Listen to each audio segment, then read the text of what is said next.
Welcome back to the Lanterne Rouge Cycling Podcast, supported by Le Col. They produce performance cycling apparel. Here with Benji Naesen for the wrap-up of Criterium du Dauphine Stage 8, supposed to be the chaotic final mountain stage. We had a big mountaintop finish yesterday, and today it's not a mountaintop finish, but they do have maybe the hardest climb in the race. 148 Ks short. The first half of the stage, it's got two long climbs, both 12 Ks, 5.5%. But they're not steep.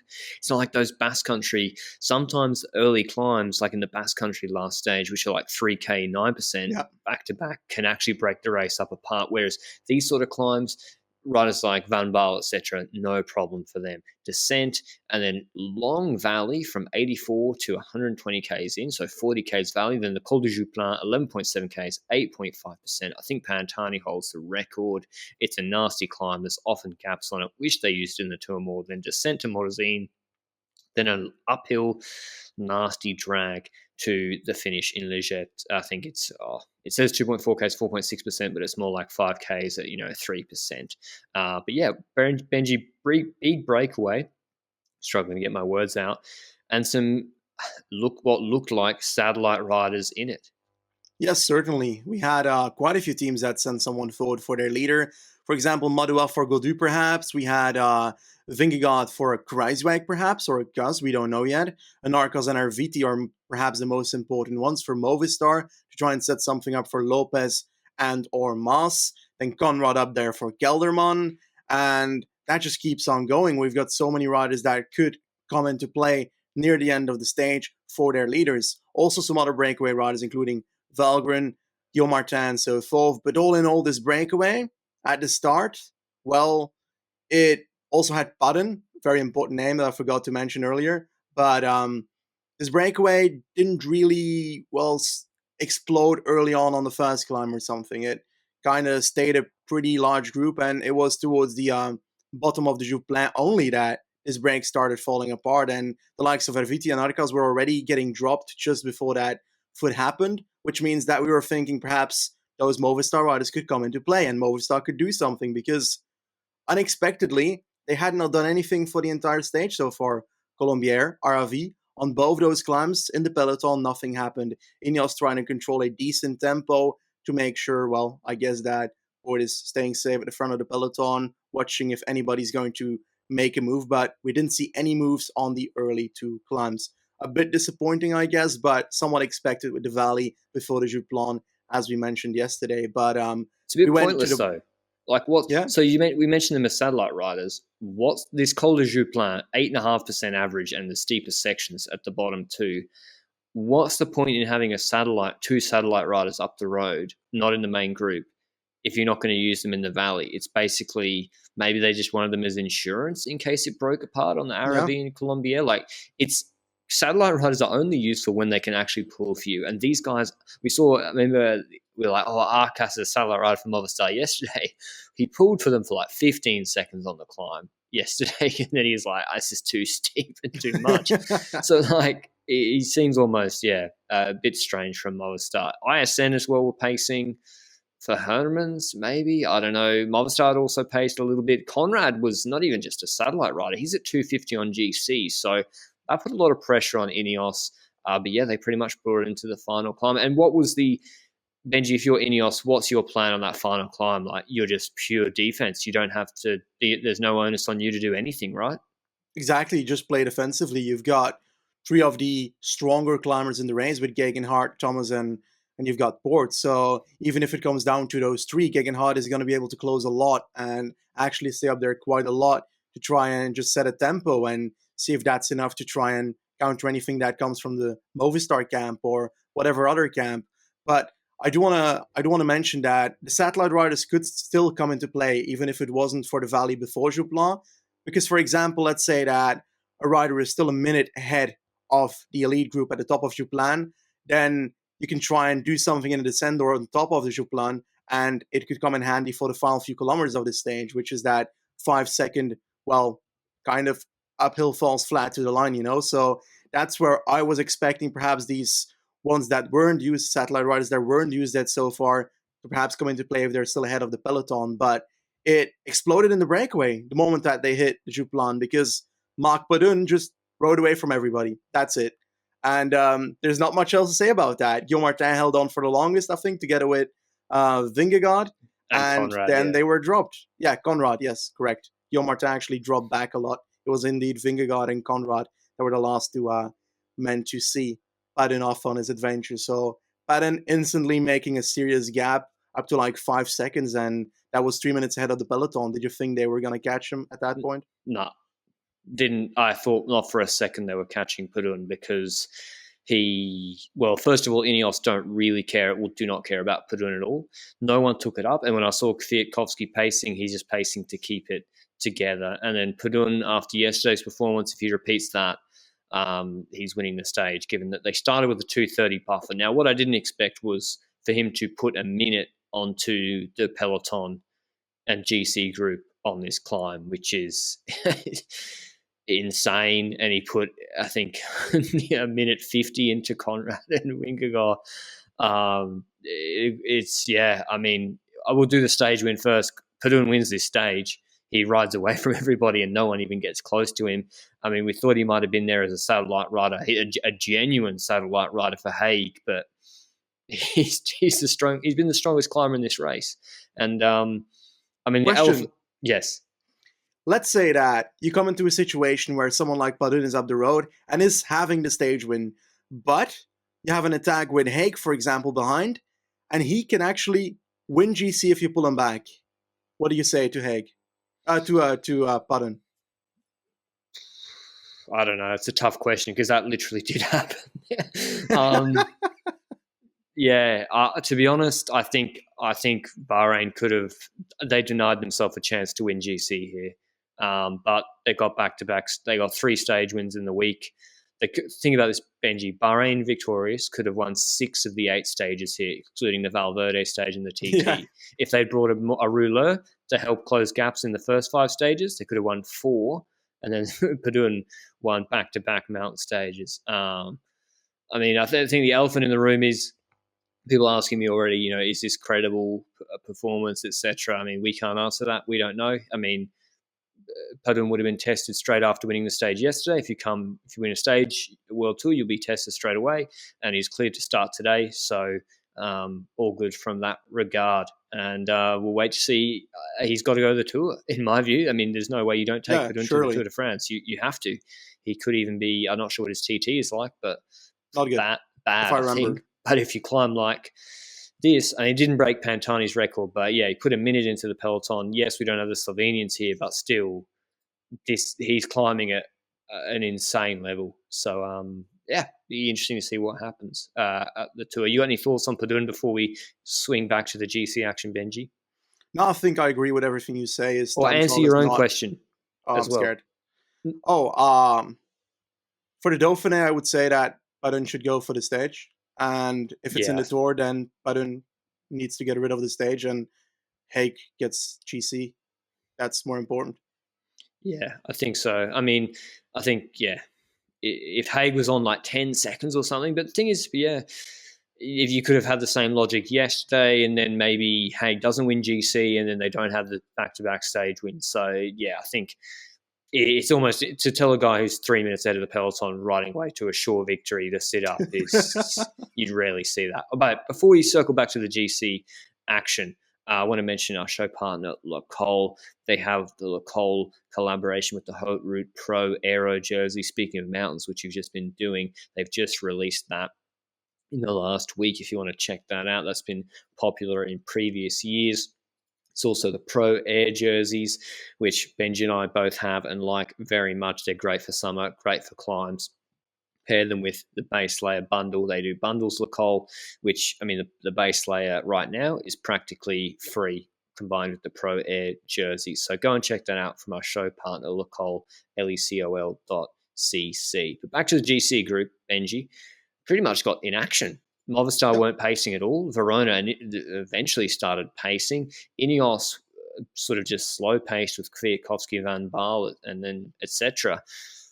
Did you think, what would your plan have been if you were Movistar? Would it have been to light up that climb, especially given that Porte was stronger than Lopez yesterday on the climb? Well, initially I would already think that I would try to go early on the stage. What is there to lose if you try and go on the Colombière or something like that with Moss and just try and go towards the breakaway with your two riders and put pressure that way on INEOS. They're going to have to ride after you. You're 1 minute 15 behind or something going into the stage, something like that, if I recall correctly. So I'm guessing that that was an option. And now you don't really you haven't really used Moss at this point. And there's no point between that moment and the top where you can say, Maz needs to make a move or something. So it's a bit too early on the Jouplan to start thinking about a plan. Then your only plan left is go ham and hope that the rest can't follow. But Lopez has shown decent quality the last few weeks, but I did not believe he was going to straight up drop Porte here on the climb. So yeah, I guess that it didn't really work out. And then Movistar had indeed two riders at the front pacing for a tiny bit. That actually got rid of Kwiatkowski for a bit, and Kwiatkowski dropped. So Ineos was left to the only three riders they had, Gegenhardt, Thomas, and Porte. And then one Movistar rider went off the front. Verona went off the front. And then it was other people that needed to take over because I think, was it Haig that attacked first or who was it? I think Lopez attacked and then got brought back really quickly by Gegenhardt. And then Haig actually had a big dig. He's 38 seconds behind on GC.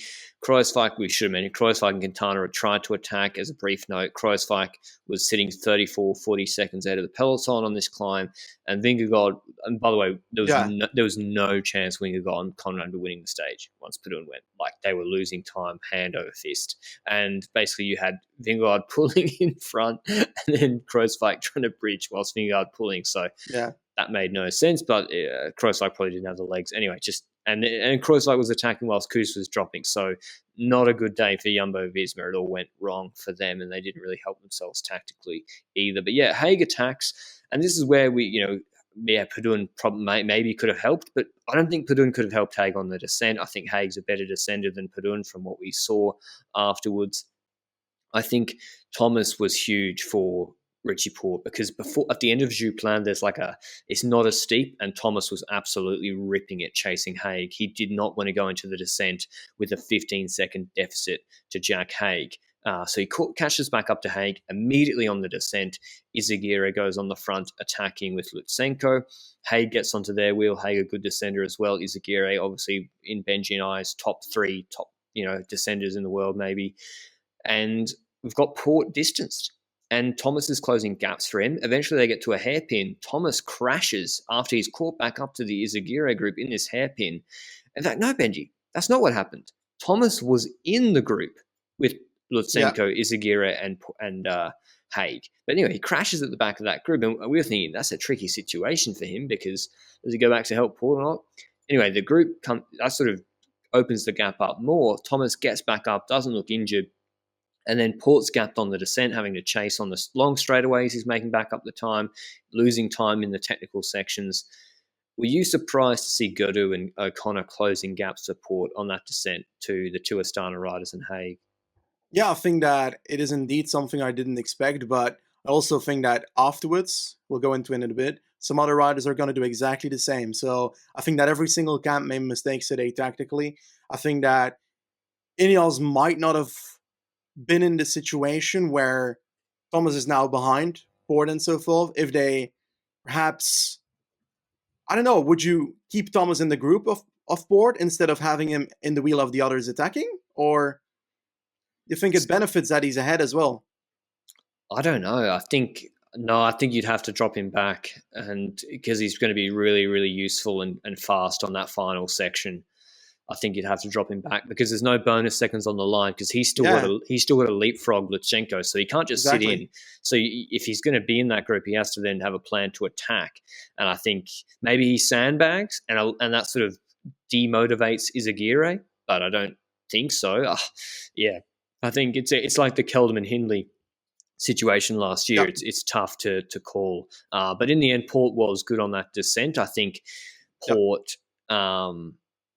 I think Porte just rode within himself, backed his legs to close the gaps later. And then, we get into this group. We've got Padun's won the stage. 10 bonus seconds are gone. Vingegaard and Conrad, by the way, are about a minute ahead of this group, maybe even less. Let me look where they finished. Yeah, so Vingegaard and Conrad, they're about 30 seconds ahead of this group. So Conrad on Bora Hansgrohe. Kelderman on GC, by the way, is out of the top 3 on GC. We've got a group with Lutsenko, Kelderman, Haig, Lopez, Izagirre, O'Connor, Gaudu, and Porte. Porte is isolated. He's been working on the descent. 2 Astana riders. We've got a Bora rider up the road, Conrad, and we've got a Bora rider wanting to get onto the podium. And the guy who's third on the podium 4 seconds ahead of him is Thomas, who's crashed and is chasing back on. And then Benji and I think this is the most disappointed I've been this year. I'll let Benji speak for himself, but you describe what sort of started to happen in that group, Benji, because it doesn't really make a lot of sense. So before the moves would happen, the initial thing that I would have thought about, and I was shouting at my screen, is that Conrad should be called back at the moment. Because in that situation, Conrad's 30 seconds ahead. He's not going to win the stage. Vingegaard can just roll off alone. Conrad needs to get to the group of Kelderman and start pacing because Thomas is just behind trying to get back on. If you have Conrad chasing in the Kelderman group, he's getting on the podium because Thomas versus Conrad, well, Thomas can still pace quite a bit, so it would have been still a bit of a challenge, but it's your opportunity to get on the podium for Kelderman if you let Conrad actually drop back and help you out there. But no, Conrad just kept on riding. So Conrad's out of the situation, no satellite rider usage on Bora, didn't think about it. Now, second situation, attacks in that group, and an attack that came was Kelderman. And who closed it?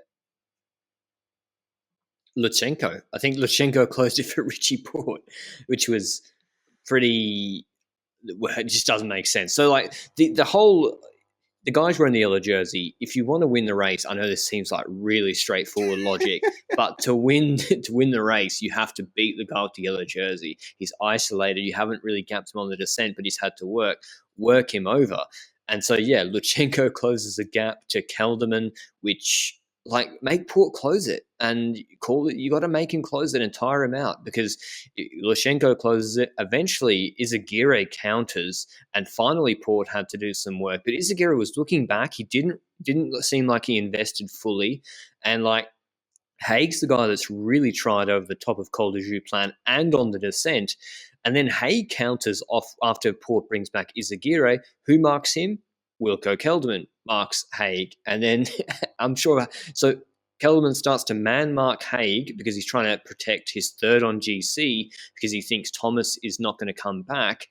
And I'm like, what is the attitude within this group was fighting for like scraps, fourth and fifth. Yeah. And even worse. Yeah. The fact that the second that move happens, where Kelderman responds, Lopez responds to that as well. And the next move is that Porte is on a 3-meter gap or something. There's a bit of a gap there. What does Lutsenko do? He goes past Porte and closes the gap. What? I don't get it. Obviously he's trying to protect his position against Kelderman, but it's much more beneficial for you if those riders are a tiny bit ahead of you, because then they will force Porte into chasing, and that's your only opportunity of winning this race at this point, because that will cause Porte to pace while Thomas is trying to bridge up, and that's a perfect situation. But no, he closes the gap for him. I think a lot of these guys really showed their cards as guys happy to win, to just come third and in a World Tour stage race, which is fine, but they didn't really have a completely winning attitude. I think the exception to that is Jack Haig. Call me biased, obviously, but I think Haig tried on Col de Joux Plan. He went fully, and had Thomas. It only took Thomas basically chasing full to close him. He tried on the descent with the Astana guys. He tried a couple of times in the valley as well. So, yeah, he tried fully. Lopez maybe didn't have the legs. Astana, maybe they also just didn't have the legs, Benji. But when you see two guys finishing in the final group, it seems that they've just... Maybe they got the wrong way around. Maybe it was Lutsenko who should have been pacing for Izagirre and then Izagirre countering. I'm not sure. But Porte was... Credit to Porte. He stayed upright on the descent. He looked strong in the false flat finish. Maybe they never would have dropped him anyway, and he kept his composure. So credit to him as well. But yeah, Thomas comes back, Benji, and then what happens? Well, if Thomas comes back, then you know that Thomas is just going to go and ride to the front of the group and hammer it until the line, because he's going to try and close down any attacks that follow, and that's exactly what happened. And we saw it coming from miles away, and that's basically how the stage ended, because there's nothing else someone else can do, because Thomas is back and is pacing again.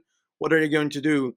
Well, Lutsenko needs to try for another attack, but he's going into the final kilometer then. So that's not going to happen 17 seconds in 1 kilometer unless you've got a Roglic like Murdehui attack on a non Murdehui like slope. So yeah, it's just, I think there's a lot of missed opportunities for many people here. I don't think that they don't have the legs is the excuse for Astana, because there's just blatant tactical failures there, like closing gaps for others that don't have anything to do with the legs, because if you don't have the legs, then you won't be closing gaps for others either. So it's a bit of a combination there. And I think that the And majority Conrad, of riders, getting the Conrad to Conrad sit up, that decision, seems like low hanging fruit as yeah, well. Like there's no, oh well, Conrad wouldn't have had the legs. No, you get him to sit up for 2 yeah, minutes and in the valley, and get him to say, Wilco, I want you to attack as hard as you can, get to Conrad's wheel, and he's going to pace you, and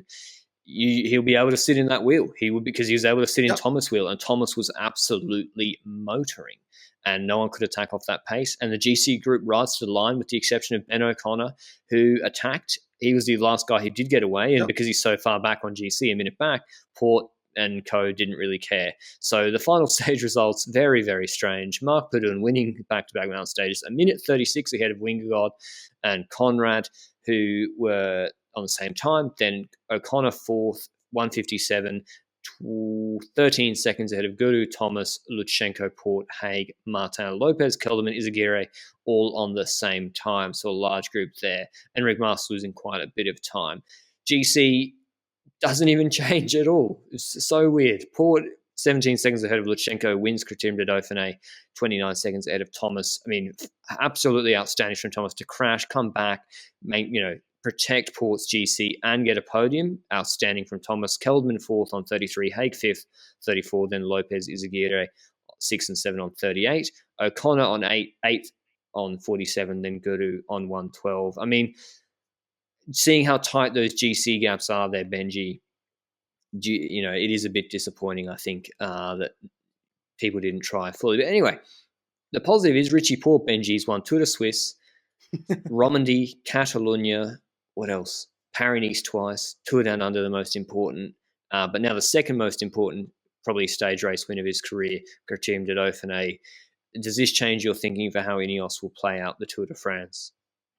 Well, the rumor that he was going to INEOS last year just to be a domestique shouldn't be happening, that's for sure. But I think that he should be co-leader. I think their problem is quite clear. The fact that the competition knows that descents are their weakness. And it's been like that for a while now. Port has had it for years. Port was decent on the descent today, but have this on every descent of the Tour de France, and he's going to get in trouble on one. And I think that the competition will know that that is their weakness, and that is how they can strike against INEOS.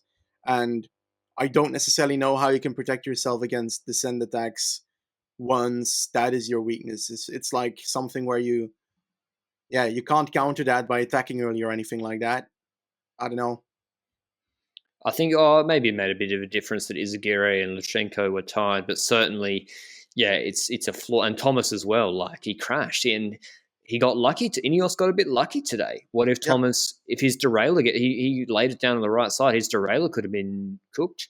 And then what? And then maybe it plays out differently for Port. So, yeah, it seems like descenter and handling are a big problem for both of those two. And that's why you almost need a third co-leader for them in Carapaz, or I thought Adam Yates, because he doesn't have that problem. But yeah, the Tour, it's looking like Richie is tactically having two leaders, if you want to, there's no better example of how that worked to INEOS advantage better than this week at the Dauphiné, where everyone thinks Thomas is the main leader. He attacks on that stage on the flat, gets back into sort of prime position in third. Everyone, Movistar, are concerned about him. Yesterday, Thomas lets Port roll off the front as the second leader, who gets marked by the second leader for Movistar, and then Port's so good he's able to pretty much drop them all. So, yeah, two leaders worked absolutely perfectly for INEOS here at the Dauphiné. There's no egos as well. Thomas pacing Yeah. for Port today.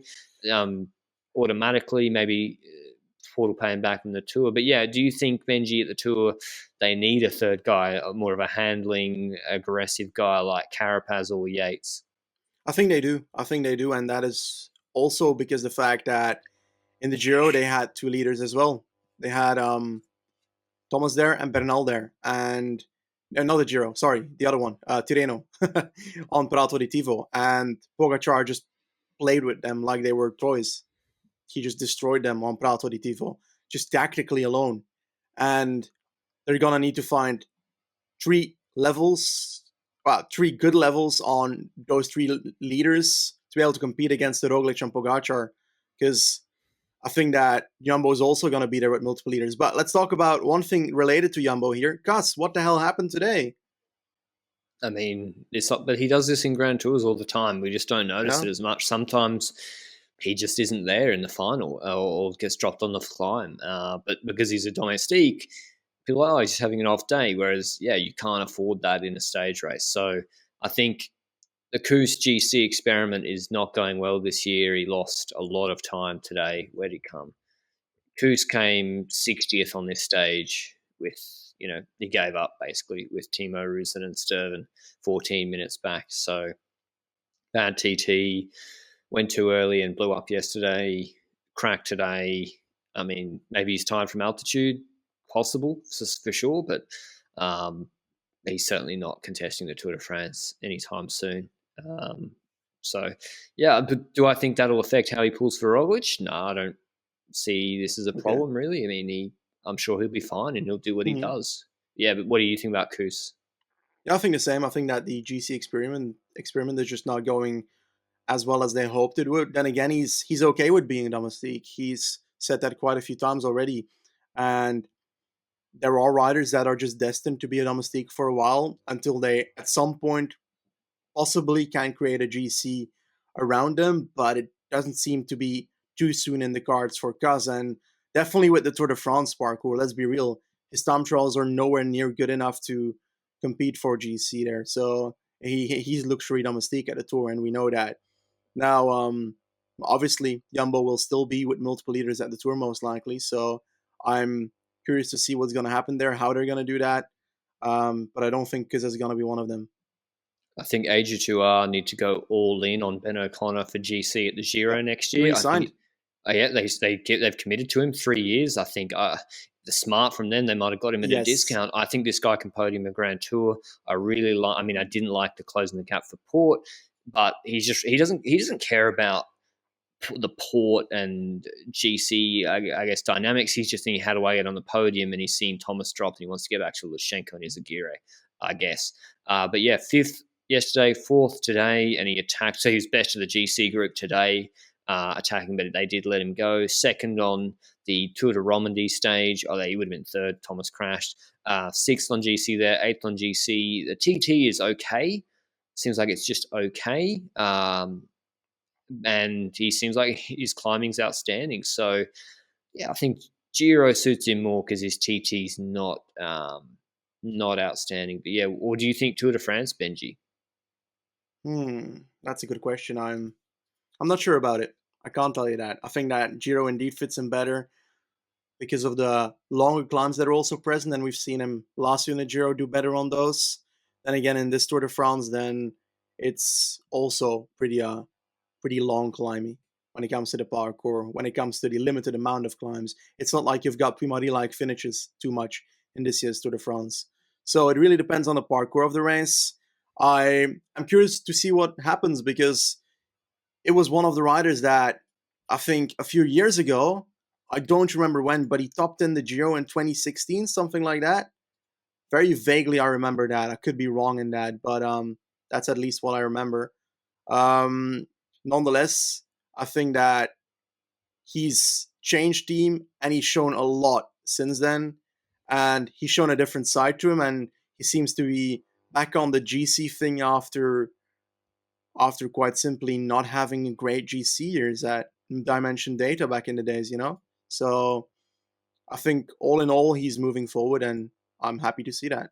Yeah, he's really good. I mean, he's probably on the precipice of a guy he could Worst case, he could now waste the next 4 years, 5 years of his career going for GC and only getting fourth and at best fourth in a Grand Tour, versus he could be a guy to just go for 1 week stage races and then almost be guaranteed a win at any Grand Tour he turns up to from a break in the mountains. Yeah. I found it. He was 12th in the Giro 2018 until he crashed on stage 19. So really? He displayed very good GC prowess there already, and his time trials were indeed his weakness there as well. But all in all, a good performance that year. That was the one where Yates was still in the lead, and then the day after not. The one that Froome went crazy on.